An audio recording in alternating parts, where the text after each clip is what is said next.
كالعادة بدل ما هنقول مبروك على التجديد والتطوير هنقول ايه القبح ده، ايه الازمات الجديدة اللي بتحصل ده، برضه نفس المشاكل.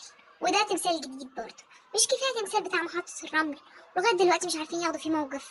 يعني اخرتها ايه يا جدعان؟ فوق نفسكم يا جدعان. اسكندرية ومصر كلها في خطر يا جدعان، ايه يا جدعان ده؟